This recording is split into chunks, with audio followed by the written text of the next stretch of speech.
Hello, Everstrong family. Happy Sunday, October 12th. So today we are back on schedule with our reading of Romans, and we are in chapter 7. I've got quite a few verses I want to go through here, so let's go ahead and dive into it, and we'll discuss it right afterwards. So Romans 7, verses 5 through 8. When we were controlled by our old nature, sinful desires were at work within us, and the law aroused these evil desires that produced a harvest of sinful deeds, resulting in death. But now we have been released from the law, for we died to it and are no longer captive to its power. Now we can serve God, not in the old way of obeying the letter of the law, but in the new way of living in the Spirit. Well then, am I suggesting that the law of God is sinful? Of course not. In fact, it was the law that showed me my sin. I would have never known that coveting is wrong if the law had not said, "You must not covet." But sin used this command to arouse all kinds of covetous desires within me. If there were no law, sin would have no power.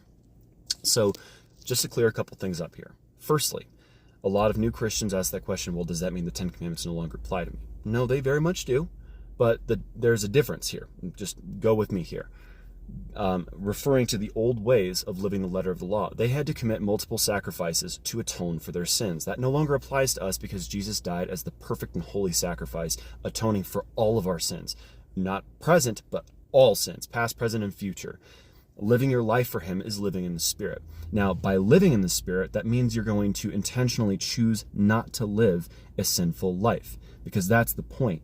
At one point or another, the Hebrews, they lost their way, and they became more about following the tradition of the law instead of having an ongoing relationship with God, which is what God's wanted all from the beginning. He wanted us to worship him, yes. He wanted us to give our first fruit to him, yes. But ultimately, just like a daddy, as I've just demonstrated before, he just wants his children to come to him.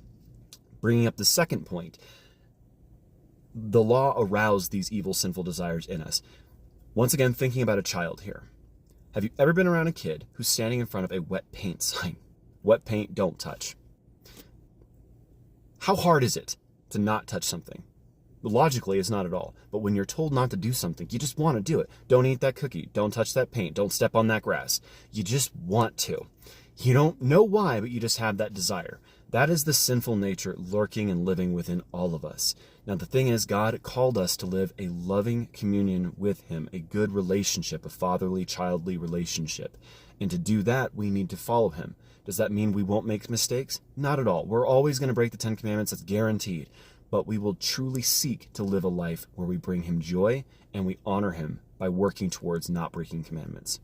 That being said, I hope you all have yourself a very, very blessed day. Let's go before, and we were going to go ahead and have a lot more prayer today, so let's do it. God bless.